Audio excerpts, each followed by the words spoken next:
Bueno, damos la luz ahí.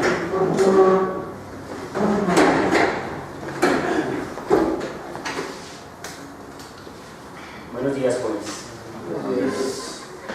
Bueno, vamos a continuar con lo del discurso del método, en lo que vimos. Les tengo tarea alterna a todo lo que estamos haciendo de lectura. Tengo dos lecturas, una para físico y una para matemáticos. ¿Listo?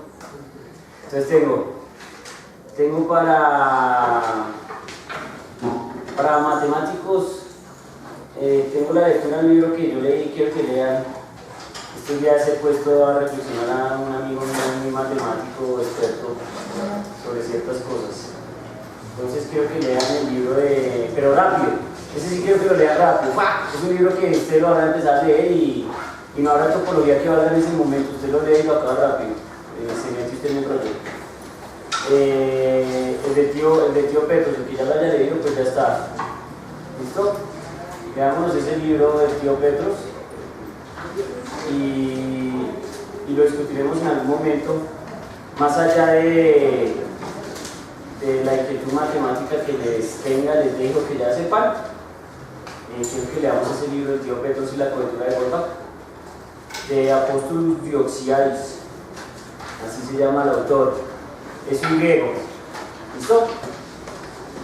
Bien, eso por ese lado. Y a los físicos los tengo con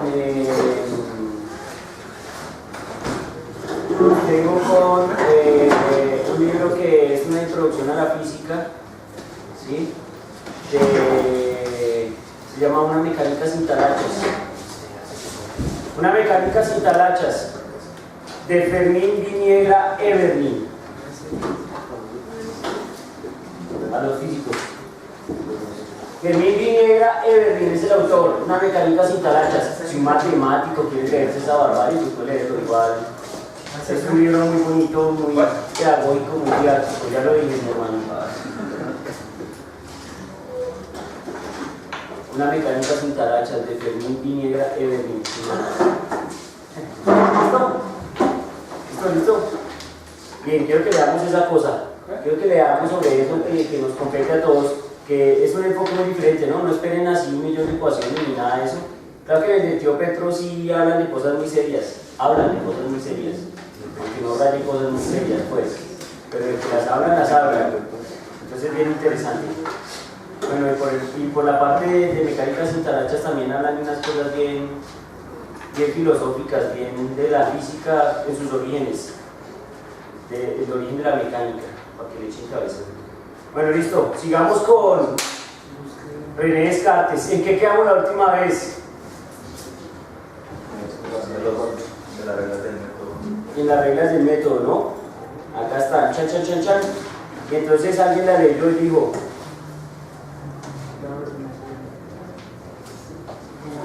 en lugar del gran número de preceptos de la lógica, de que la lógica está compuesta, creí yo que tendría bastante con los 4 siguientes. Primero, era el primero, no aceptar nunca cosa como verdadera que no la conociese evidentemente como tal. Creo que eso ya lo discutimos la vez pasada, ¿no? Solo estamos leyendo como retomando idea. El segundo, dividir a cada una de las dificultades que examinase en tantas partes como fuera posible y como se requiriese para su mejor resolución. Entonces también hicimos ahí una medio analogía con cómo uno con el cálculo hace una cosa muy similar, parte, y va a la parte más simple para explicar el comportamiento del sistema. Entonces básicamente eso es lo que hicimos. En tercero, conducir ordenadamente mis pensamientos comenzando por los objetos más simples y fáciles de conocer para ascender poco a poco, como por grados, hasta el conocimiento de los más complejos, suponiendo incluso un orden entre los que no se preceden naturalmente. Estamos listos. Y el último, hacer en todas partes enumeración tan completas y revistas tan generales que estuviese seguro de no omitir nada. Eso es difícil, ¿no? Creo que esa última parte no la habíamos discutido, y es hacer en todas partes numeraciones tan completas y revistas tan generales que estuviese seguro de no omitir nada. Eso es ambicioso, ¿no? Obviamente, creo que nosotros en la actualidad vemos que es ambicioso. De pronto en el momento el hombre lo veía alcanzable, ¿no? Posible. Pero yo siempre creo que a algo se le escapa a uno. O sea, es muy difícil que uno pueda decir, no, este tema tal, lo domino y ya lo tengo enmarcado sobre todos sus aspectos. Siempre llegará alguien que tenga un aspecto nuevo, una cuestión que nosotros no hemos pensado, no hemos analizado. Entonces ahí ya las cosas pueden verse de una manera completamente diferente. ¿Sí estamos? Entonces ahí, pues bueno, creo que es un poco inocente la cosa. Señor, siga. Vamos, en estas largas cadenas de razones tan simples y fáciles de que los movimientos acostumbran a servirse para llegar a sus más difíciles demostraciones, me habían dado ocasión de imaginarme que todas las cosas que pueden caer siguen unas a otras de la misma manera, y que solo pueden tenerse de recibir como verdadero ninguna que no lo sea, y con guardar siempre el orden que menester para deducir las unas de otras. No puede haber ninguna tan alejada que finalmente no se alcance, ni tan oculta que no se descubra. No me costó mucho trabajo buscar por cuáles era necesario comenzar, pues sabía ya que era por las más simples y fáciles de conocer. Sigue. Lo que más me contentaba de este método era que con él estaba seguro de usar mi razón en todo, sino perfectamente, al menos lo mejor que estuviese en mi poder. Habiendo advertido que los principios de todas las ciencias debían ser tomados de la filosofía, en la que no se encontraba todavía ningún seguro, pensé que, ante todo, era menester que tratase de establecerlos en ella. Creí que no debía intentar llevarlo a cabo hasta que no hubiese alcanzado una edad mucho más madura que la de 23 años que entonces tenía. ¿Qué? ¿Ustedes se acuerdan de un filósofo muy famoso que se llama Aristóteles? ¿Sí? No sé, bueno, obviamente recuerden que es que en ese momento del conocimiento, en esa época la gente estamos en un poco de cambio, ¿no? Estamos en un cambio de renacimiento, un cambio de ideas que la física hizo, la revolución copernicana de la ciencia, ¿cierto? Y entonces hay una persona que está harta, está fastidiada de Aristóteles. ¿Quién es? ¿Quién dice que era? Descartes, Platón. ¿Quién? No. Pero Platón, si estamos hablando del Renacimiento. ¿Quién es el personaje del Renacimiento que está harto de Aristóteles? Y si no, ya no más Aristóteles. Porque recuerden que hasta donde vamos en 1500, Aristóteles, ¿qué? Pues pega duro, el hombre la tiene clara. Es decir, el hombre es el que ha manejado de alguna forma la estructura mental occidental bien. La gente hace caso a las ideas que él plantea, como por ejemplo, que el centro del sistema solar es ¿quién? La Tierra. La Tierra, ¿no? Aristóteles. Creo que hoy sí estoy hablando terrible, no estoy siendo claro. Aristóteles piensa que el centro es la Tierra. ¿Está de acuerdo? Sí, pero él viene con esa idea. O sea, él viene influenciado por las reflexiones aristotélicas. Claro, pero hay una diferencia entre Aristóteles y Ptolomeo. Aristóteles dice, Ptolomeo formaliza, pero el actor intelectual de los hechos es Aristóteles. ¿Me entiendes? Entonces, ¿a qué punto voy? A que Aristóteles ha dejado un sinnúmero de pensamientos lógicos, de razonamiento, ¿sí? Pero hay gente que empieza a no estar de acuerdo. ¿Quién es el primero que dice, no, venga? Galileo. ¿Estamos o no? Galileo. ¿Es Copérnico? No, Copérnico es...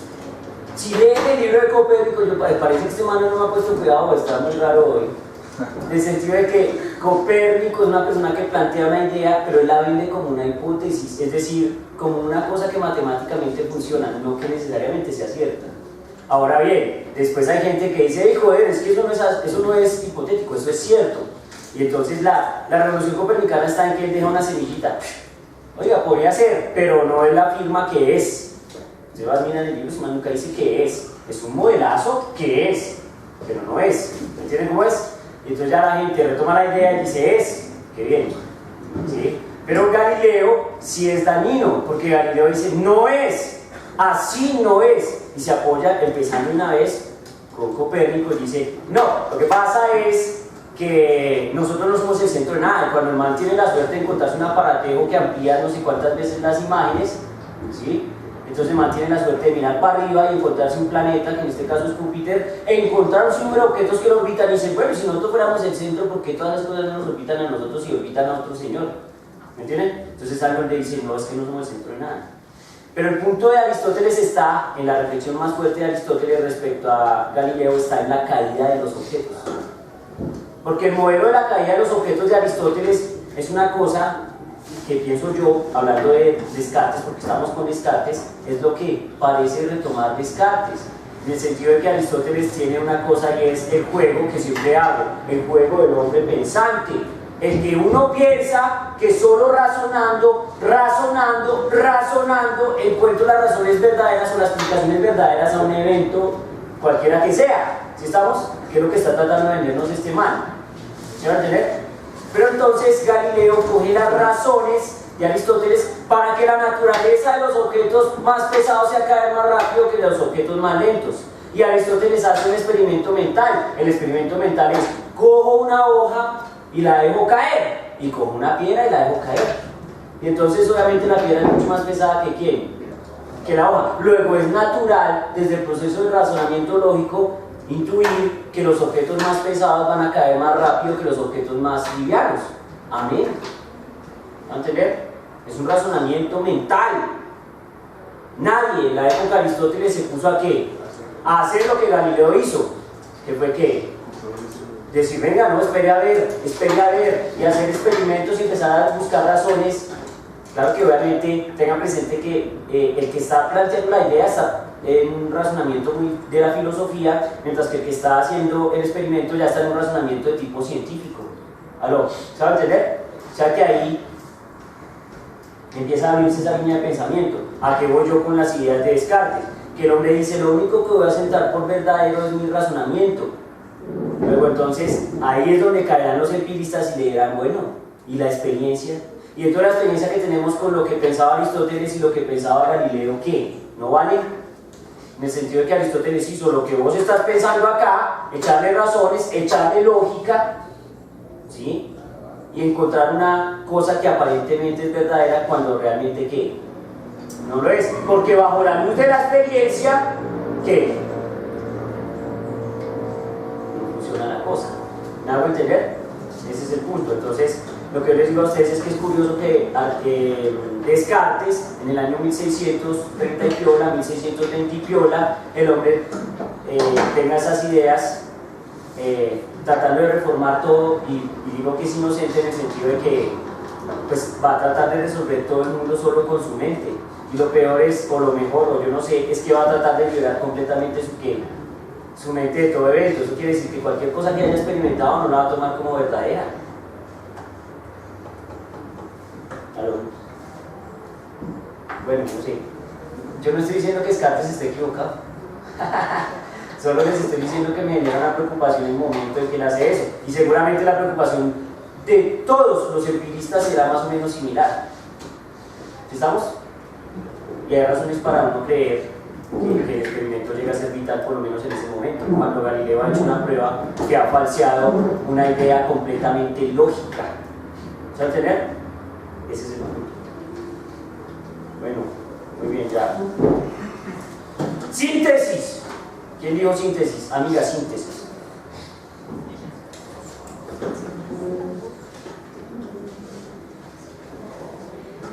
Síntesis. Decide examinar los principios que le habían sido inculcados en su juventud para así destacar los falsos, redefiniéndolos y mantener los verdaderos. Crea para esto el método basado en 4 preceptos.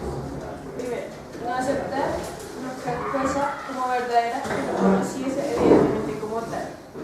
Segundo, dividir cada una de las dificultades que examinase en tantas partes como fuera posible y como se requiere conocer. Conducir ordenadamente los pensamientos comenzando por los objetos más simples y fáciles de conocer para ascender poco a poco hasta el conocimiento de los más complejos. Cuarto, hacer en todas partes enumeraciones tan completas y revistas tan generales que estuviese seguro de no omitir. Listo, ahí está el método, ¿no? Aló, ese es el método. Chun, ahora sí. Les pregunto yo, en general, ¿qué posibilidad existe, creen ustedes, o que existe, de hacer eso en lo que ustedes hacen? ¿Qué posibilidad existe de hacer eso en lo que ustedes hacen? ¿Será que sí es posible? Siempre hacemos qué. No, es que es como muy radical, o sea, uno no puede, digamos, volver a empezar ahí de cero si, pues por ejemplo, digamos, para uno llegar a hacer ciertos estudios de relevancia o algo así en el futuro, empezar de cero, se le va la vida a uno y no alcanza a hacer No hay tiempo. ni la mitad.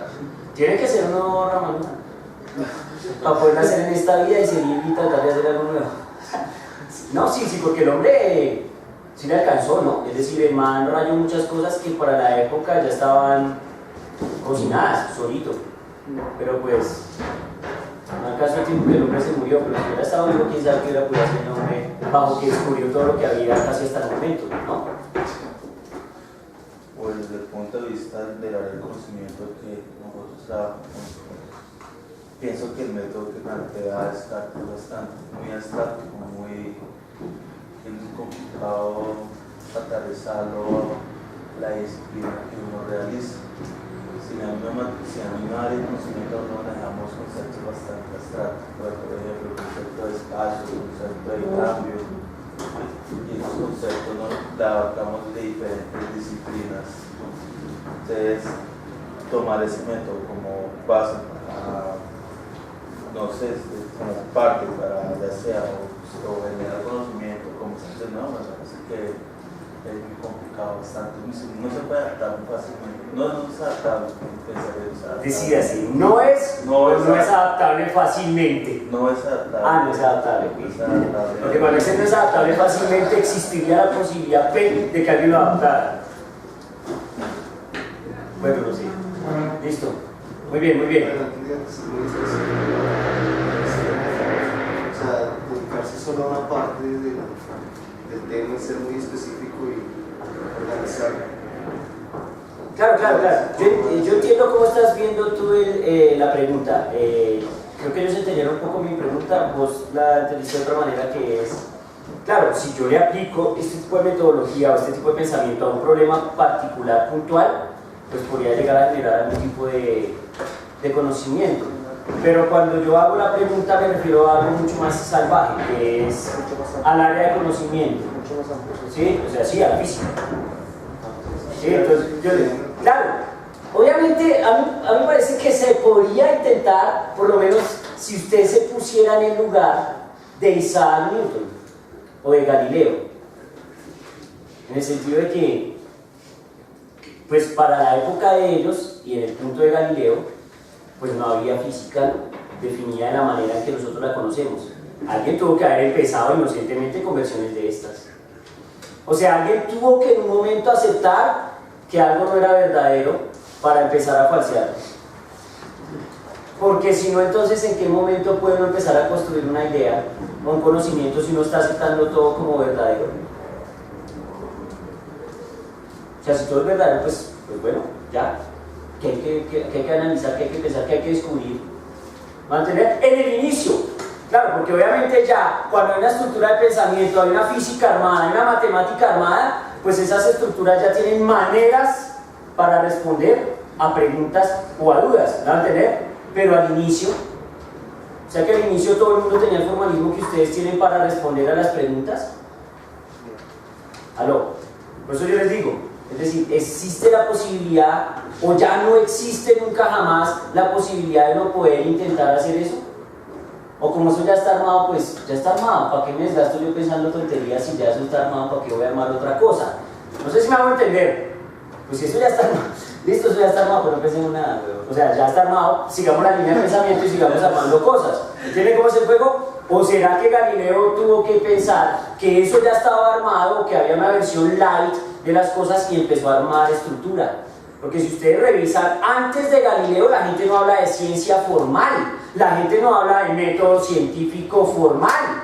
O sea que eso, o eso ya estaba inventado y Galileo no sabía y toda la gente no sabía, o qué pasa. Tiene que haber, es decir, puede ser que hayan unos principios, aquí dice tipo, no aceptar nunca cosa como verdadera que no la conociese evidentemente como tal. Parece ser que Galileo tiene un momento en que dice, no voy a aceptar esto como verdadero, pues porque evidentemente o tal vez no es como parece ser que es. Claro, es que a la luz del experimento de Aristóteles, ¿están de acuerdo que Aristóteles tiene razón o no? ¿Aló? A la luz del pensamiento de Aristóteles, Aristóteles no tiene razón. Usted se para al frente de un auditorio y usted coge una piedra y coge una hoja de papel y la deja caer. A la luz de ese experimento, Aristóteles no tiene razón. Pues claro que tiene razón.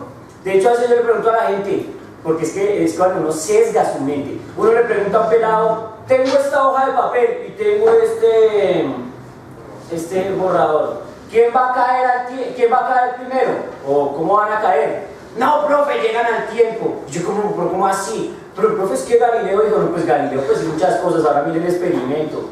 Ay, profe. Entonces, ¿me entienden? Aceptan como verdaderas cosas que a veces ni siquiera han probado, que ni siquiera han testeado, que ni siquiera han experimentado.